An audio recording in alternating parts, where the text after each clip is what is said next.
Welcome again to RACI 101. Today we are going to take a closer look at the RACI model. Firstly, a bit of an introduction to roles and responsibilities. Good employee engagement starts with a clear and defined job description. If the job description isn't explained clearly, if the requirements are constantly changing and difficult to understand, or if expectations are unclear, workers are at a higher risk of job dissatisfaction and productivity loss. A role is not the same thing as a person. A role is a description of a whole group of activities or tasks that a person in that role is expected to be able to carry out, and hopefully the right person can step into that role. Now, accountable and responsible are very different. Responsible typically means that someone is performing a task or activity, whereas accountable is the decision maker. This is where the buck stops, and it's their head that is on the chopping block if things go wrong.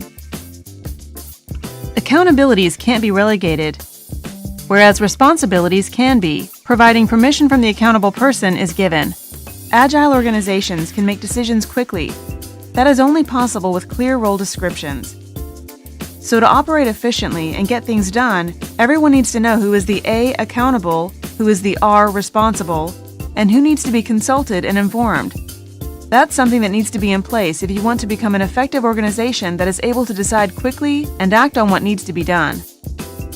Now for the RACI model. So accountable means this is where the buck stops. Responsible is where things get done. Consulted, this is where we need to ask others before proceeding. And informed is who we let know after all is done and dusted.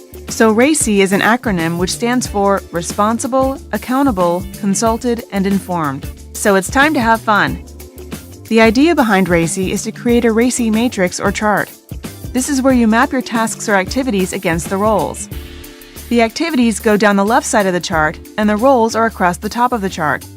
To make it more interesting, we will fill it in relative to the current situation and then change it to the ideal situation. Then you fill in your various A's and R's in all the cells so you know exactly who is accountable, who's responsible, you know exactly who will be consulted, and who needs to be informed for the various activities. Making sense now? Let this chart sink in a minute.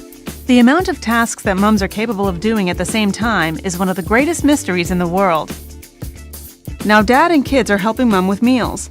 Mom makes sure the shopping is done, dad does it, but mom consults with the kids as to what is on the shopping list. Mom seems to be accountable for the most things around the house, but at least now everyone knows they play a part in carrying out the tasks. To make sure no one forgets their tasks, print off the RACI and stick it on the fridge as a reminder. RACI can be used for any project or business on any size, from a family to a business with over 500,000 employees. It's all about identifying who does what in my organization or my environment. So how do you build a RACI chart?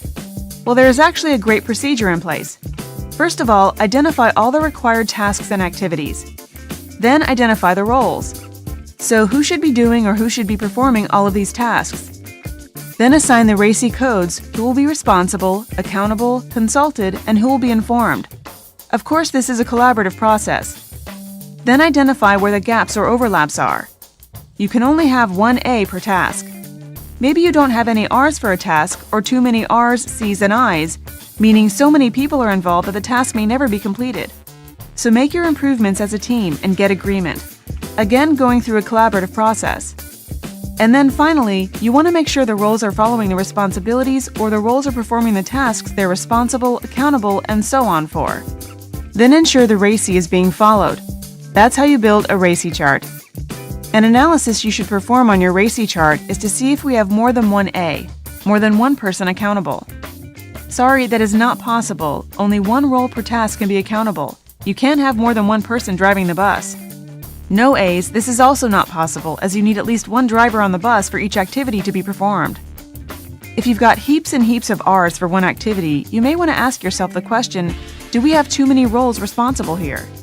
If you've got no R's for an activity, it won't get done. If you've got too many C's allocated to a task, you may be confronted by paralysis by analysis. No C's and no I's on your chart could be a sign of not having enough communication within the teams. So it's a really good idea to analyze who's doing what. Walking the talk. The RACI model, if written and not practiced, is just a piece of paper. RACI creates efficiencies when used, and organizations the size of Tesco in the UK, with over 500,000 employees, have used RACI to assist all staff in understanding their role in a very large organization. So whether at work or at home, there is a place for RACI in everyone's world. Find out more about the world of RACI and project management at www.raci101.com.